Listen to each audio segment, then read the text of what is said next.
Eli Tomac is somewhat of a mysterious figure. He's admitted that. He doesn't deny it. Sometimes he has a stare and a scowl that makes him appear to be an intimidating sort. But then other times he's laughing and joking. This was one of those. I saw Eli yesterday, Friday, and then I saw him throughout the day today. I don't know if I've ever seen him happier. I don't know if I've ever seen him smile more. There was something about this race. I think obviously the vibes of having a home state event here in Colorado helped. But remember, he appears to have turned a corner with his machine and his riding based on his win last time out in Nashville, and it continued here. So that's good vibes, both spiritually because the crowd was on his side and it was a home state race, but also mechanically and physically on the racetrack. So Eli Tomac is a happy man. Let's review his performance and everyone else at round 15 of Monster Energy Supercross, brought to you by Racetech. Gold valves. Yeah, that's right. Revalve kit in a box, everybody. You know what it does. Suspension is plusher, better bottoming resistance, more traction, and designed and engineered in the USA, and we will give you a set like that. Yeah, just go to the bio at the bottom of this video, and there's an email link, and every week we give away a set of gold valves thanks to Racetech.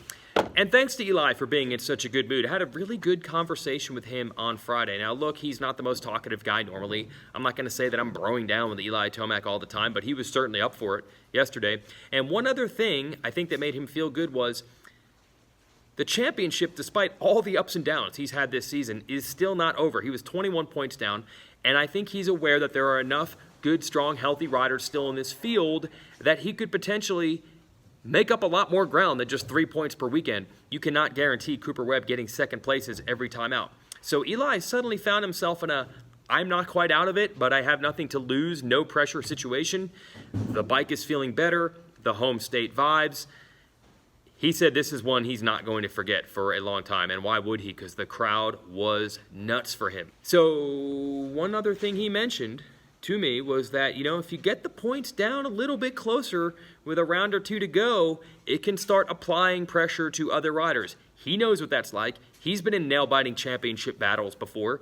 Will this year be the year?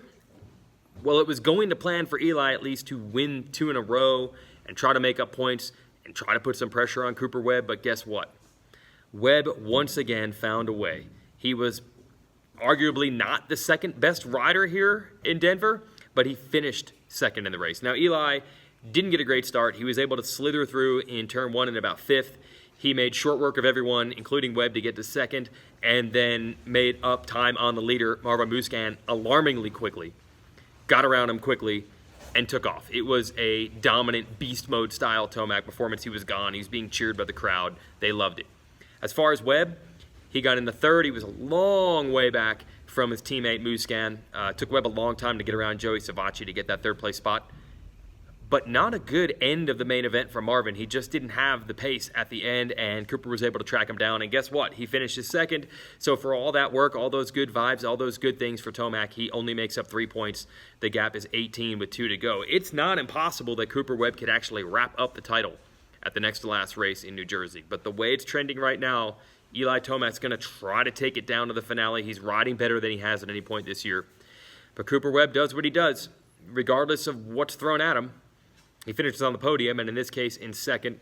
Musquin obviously a little disappointed to lead the race and end up third at the end. Now, what's funny about the conditions and the track here in Denver, everyone was saying it was too easy, it was one-lined. Now, sometimes the too easy one-line tracks don't lead to good racing. You would think they would never. But there are other times where, because the riders have to work so hard to get by each other, we actually end up getting some good racing. And we did see some battles out there. It took Webb everything to get around Savacci. We had a heat race battle between Eli and Cooper Webb that was phenomenal. And behind Webb, when he got into third, Savacci, Justin Bogle, Blake Baggett, Ken Roczen, I mean, they were all over each other. It was really fun to watch. And shout out to Bogle, who's been quietly fast and effective in practice the last couple of weeks, and this time he turned it into a heat race win and a 4th place finish in the main event. He is rallying at the end of the season. Good job for Bogle. Roczen, kind of a so-so night. We know lately Roczen's strength has been the whoops.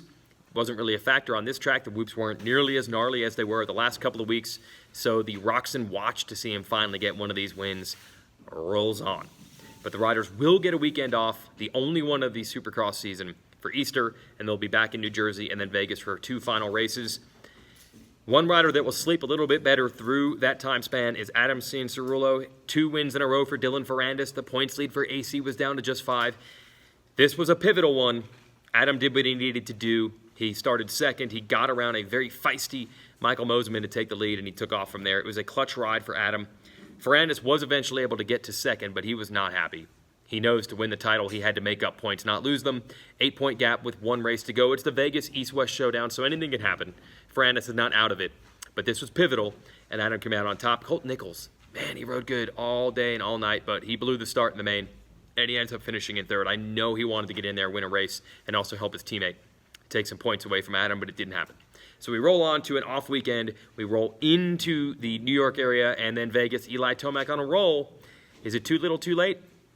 Maybe it is, but right now he's going to leave that for the future. He's going to focus on the moment when he got to race in Colorado and win in front of his home state fans. He's not going to forget this one for a long time.